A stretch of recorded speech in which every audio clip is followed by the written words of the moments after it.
What's up YouTube, Dale here from Zephyr, and today I am bringing you an update to Dark Worlds involving Horus. Now what makes this deck so incredibly good is it gives you the ability to have loads of graveyard recursion. On top of that, it gives you direct access to more rank 8 plays, and if you wanted to spice it up you could go down a more synchro heavy level 10 route as well. But for now we're just going all out rank 8 aggression as well as utilising the synergy between the two. So with all of that out of the way, please smash that like button, hit that notification bell and subscribe so you don't miss out on any more upcoming content. Should you wish to see a duel video, a combo video or a test down video using this deck, get the video above 50 likes and it will unlock that for you. So we're just going to blitz through the Dark Worlds because again the ratio pretty much stays the same. I do not see any reason to play anything less than 3 Rainbow, Gentas and Snows with 2 Greffers. I still like the silver, the gold and the Ceruli at 1.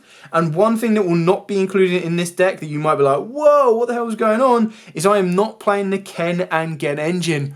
Yep, I know that is right. Now, through more and more testing of the deck, what I realized, especially with this particular type of version, is I already have a way to technically attempt the hand loop on its own with the Ceruli and the silver.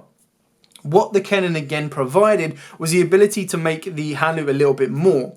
But what I was finding more times than not, because the majority of my Dark World cards weren't really applicable to being hit with stuff like Ashes, Imperms and Veilers, a lot of people were dropping those hand traps on the Kens and the Gens, meaning that I used up my normal summon and didn't really have much to show for it. So, in the main deck, I am now maining Lava Golem as well as a very good option because I cannot guarantee to go first or second. So what I like about having the ability of a Lava Golem in the main deck is that ability that I already have roots of being able to do what I need to with my normal go first strategy without needing to rely on Ken and Gen. So now I've just increased the consistency of my go second options should I need it. For the dangers, we are still rocking double Nessie, double Mothman, 1 Jack, 1 Bigfoot, and the 1 Catalyzer. Again, I feel that this is the base minimum of what you should really be using. Just because Nessie can lead you into any of these, Bigfoot is a very nice board breaking option, as well as a very good boss monster and a level 8. It is probably the weakest of all of these when you're going first, because being able to reveal a Bigfoot, if it gets hit, it's not going to do anything. But I still like the fact that it's a 3k beta, and if I do discard the Jackalope, I can get a level 8 from the deck to help increase the plays for my rank 8 strategy.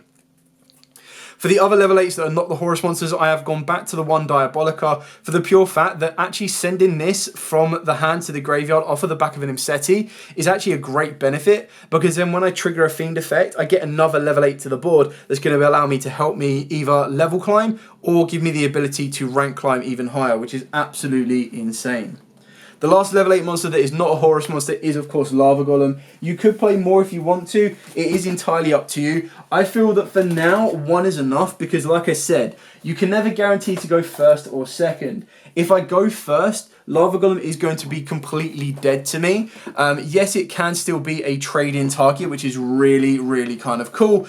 But other than that, it's not really going to help me too much. Yes, okay, sometimes the fact that it's a Fiend does come up and does help you out sometimes. But ultimately, it's not something that's going to help get me across that finish line any faster than any other card, which is why I didn't want to clog down on it too much. If you wanted to play it a little bit differently and you did want to play more of this, by all means, there's plenty of space to do so, so it is entirely up to you. Moving on to the Horus cards, this is what really makes the deck shine and gives it another level of playability, is we are playing 3 Imseti.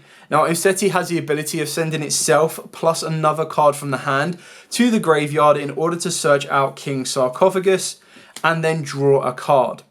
Imseti also has a very cool onboard effect that should another card or cards you control leave the field by an opponent's card effect while this card is in the monster zone, except during the damage step you get to send 1 card on the field to the graveyard, so that's really cool. What makes all of the Horus cards so good is that as long as you control King Sark, you can just summon them back from the graveyard once per turn. What King Sark also gives you the ability for is to send a card from your hand to the graveyard to send a Horus monster from the deck to the graveyard, and you can use this effect of King Sarcophagus up to 4 times per turn. Now sometimes that may not be great, but if there's cards you want in the graveyard, for example, if you've opened up Gate of the Dark World but you don't have a way to get a Dark World to the grave, this can actually help you do so. On top of that, the idea is that you'll use Imseti to send itself and another card, get your King Sark, activate the King Sark, and straight away you have a level 8 on the board. On top of that, the other two Horus monsters we are playing is the one Guidance and the one Blessing. You can, if you want to, add a few more to it. You can go directly for the protection, but ultimately I feel that these are the base minimums of what you're going to want. At the very least, just one Happy and then 3 Imseti. But by adding in another Blessing, straight away, if I use Imseti, send one other card to get into my King Sark, send another card to get to the Happy, send another card to get to the Blessing, I can bring all 3 of these back and then overlay straight into an even quicker and even more consistent Coach King. And then I can detach, draw a card, burn my opponent ideally, because you should be replacing the 3 cards you've discarded with 3 brand new cards that are going to help you extend even further. Because we have increased our level 8 count by 5 more monsters, including the Horus monsters, not to mention the ability of increasing with your Lava Golem and of course your General Diabolica, we are playing triple trading now. So this is one of your best draw cards for the deck because you are playing so many level 8s. You could cut it down to 2 if you want to, but you could also increase your level 8s should you want to lean into this card a little bit more. We are still playing the triple tactics, thrust, talents, and then the other targets, of course, you can search off the back of your tactics is, of course, destruction and corridor. And then still on the 2 gates, the 1 archives and the 1 accession. Again, I feel that this is all pretty straightforward and simple. I wouldn't change those dark world ratios much at all. So now moving on to the extra deck. Now, like I said, with the extra deck, we are going a lot more aggressive. We are going for the ability to just be out and out, rank 8, level 8 spam, in a sense. So, of course, we are going to be playing the 2 Greph Fusions. These are just a no-brainer for the deck. Absolutely insane addition and really, really powerful. And then for the XYZs, we are still going for the Baguska and, of course, the Dugeres, just because of what they add to the deck. Being able to trigger your effects is very important, and it's not always that difficult to get 2 level 4s to the board. For the rank 8s, we are playing the 1 Hope Harbinger as your defensive option. I'm still playing the Typhoon. Again, as I explained previously, what makes Typhoon so good, even with the field spell, yes, it negates his ability to bounce a card, but the idea is that you're putting this on the board because you want that boss monster and you've been able to use one of your last monsters to provide that skill drain.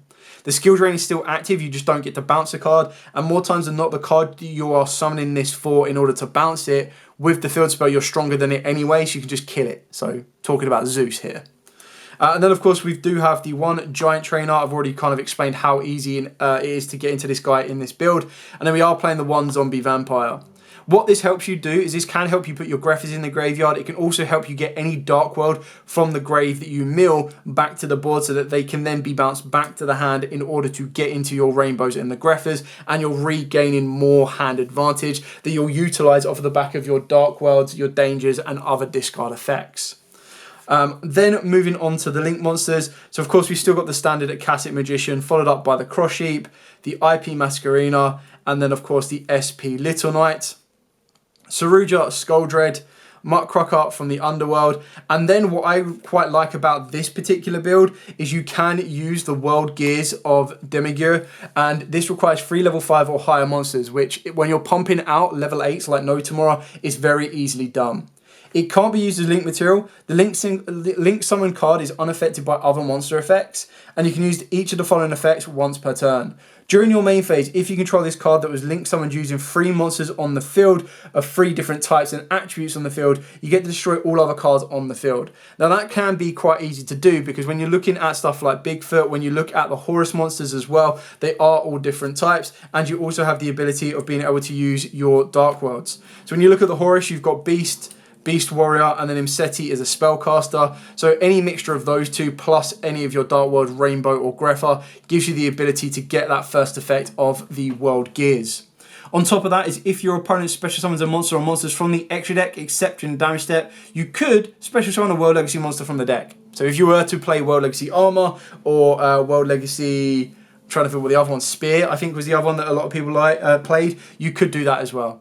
The idea is it's just the 3500 mini towers that can nuke the board.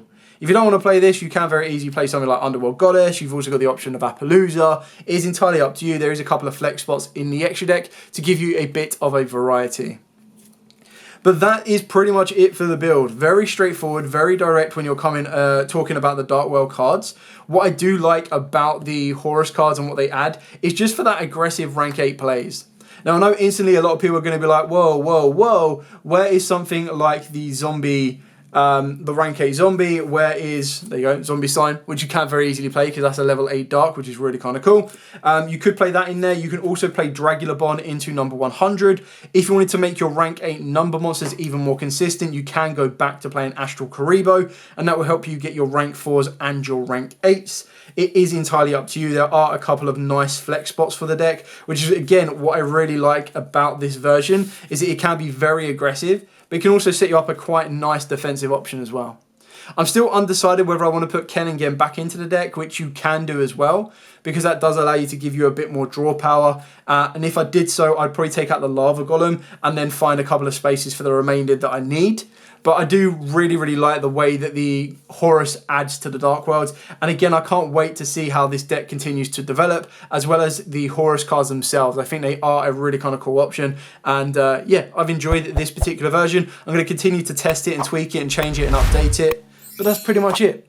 So for now, thank you so much for watching. Like, comment, subscribe, share. Any questions at all, comments down below. More than happy to answer them. But for now, as absolutely always, stay safe and, of course, happy dueling.